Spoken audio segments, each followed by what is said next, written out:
سے پوچھتا ہوں، شہید ہو کر بھی جب جنت کی خوشی نہیں مل سکتی ماں باپ کی ناراضگی کی بنیاد پر، تو کسی کے ساتھ بھاگ کر شادی کر کے ماں باپ کو ناراض کر کے ہم زندگی کی خوشیاں کیسے وصول کر سکتے ہیں؟ شہادت کتنا بڑا منصب ہے۔ حدیث پاک میں آتا ہے کہ جب شہید کا پہلا قطرہ زمین پہ گرتا ہے تو وہ خدا کے جلووں کا دیدار کرتا ہے۔ شہادت کے بعد بھی ان کو خوشیاں نصیب نہیں ہوتی، جن کے ماں باپ ان سے ناراض ہوں تو شادی اپنی پسند کی کر کے، وہ بھی بھگا کے کر کے، اور اب تو کافروں کے ساتھ رشتے جوڑ کے، انجام کیا ہے؟ انجام کیا ہے؟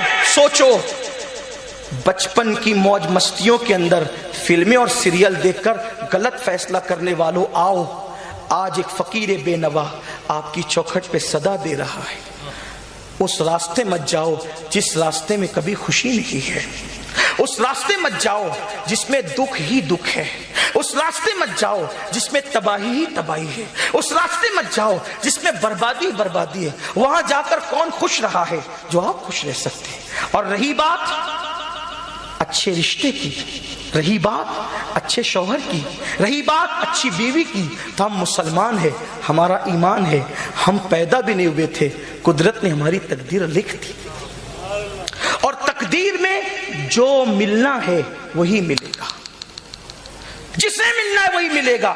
کیوں ملے گا؟ اس لیے کہ تقدیر میں لکھا ہوا ہے۔ تقدیر سے زیادہ اور وقت سے پہلے نہ کسی کو ملا ہے نہ ملے گا، اور قدرت کو ملانے کے ہزاروں انداز آتے ہیں، قدرت کو ملانے کے بڑے خوبصورت انداز آتے ہیں۔ کیا کبھی کوئی سوچ سکتا تھا کہ ایران کی شہزادی جس کے گھر میں گویا کے سونے ابل رہے تھے، جس کے گھر میں راحتوں کا ہر سامان تھا، ایران کی شہزادی جس کے گھر میں کسی نعمت کی کمی نہ تھی، وہ ایک ایسے گھر کی بہو بن جائے گی جہاں پر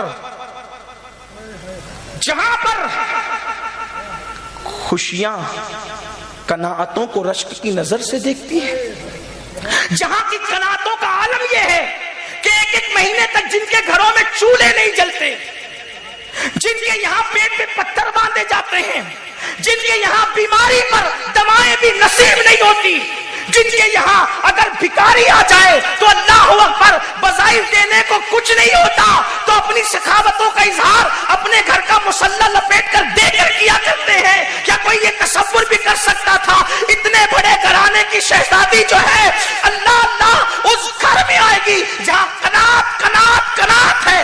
حد تو یہ ہے کہ اس گھر کے تاجدار نے یہ کہہ دیا، اے دنیا تو مجھے دھوکہ مت دینا کیونکہ میں تجھے 3 طلاق دے چکا ہوں۔ جس کا بابا دنیا کو 3 طلاق دے چکا ہو، اتنے بڑے دنیا دار کی بیٹی کیا اس کی بیوی بن سکتی تھی؟ اور پھر وہ بھی اس وقت وہ مسلمان نہیں تھی، اس وقت اس کے پاس اسلام نہیں تھا، اس کا مذہب مجوسیت تھا، اس کا مذہب آگ کی پوجا تھا۔ اللہ اکبر، اگر وہ رشتہ وہاں تک جاتا تو ان کے دلوں میں اسلام اور مسلمانوں کے لیے اتنی نفرتیں تھی، وہ رشتے کو بہت زیادہ مذاق اڑا کر کے رد کر سکتے تھے۔ لیکن یہ قدرت کی شان ہے، جب وہ کسی کو کسی سے ملانا چاہتا ہے تو ایران کی سلطنت پہ زوال لاتا ہے، اور ایران کی وہ خوبصورت شہزادی جس کو شہر بانو کہتے ہیں، وہ کنیز بنا کر مسجد نبوی میں لائی جاتی ہے، اور امام حسین کے نکاح میں دی جاتی ہے، اور اماموں کی ماں بنا دی جاتی ہے۔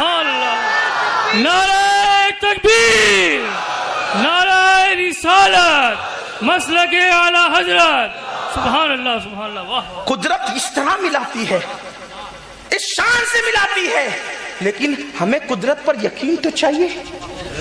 جب مسلمان ہو تو تقدیر پر یقین رکھو۔ اللہ کے رسول علیہ السلام کے فرمان کا مفہوم ہے، جو تقدیر کا منکر ہے گویا وہ میری امت کا فرعون ہے۔ تقدیر کا انکار مت کرو، نہ زبانی طور پر نہ عملی طور پہ، اللہ پہ یقین رکھو۔ اللہ ملانا چاہتا ہے، کس شان سے ملاتا ہے؟ بلقیس کہاں تھی؟ سلیمان علیہ السلام کہاں تھے؟ قدرت نے ملایا، کس شان سے ملایا؟ تو ہمیں اللہ پہ یقین رکھنا چاہیے۔ بات چل رہی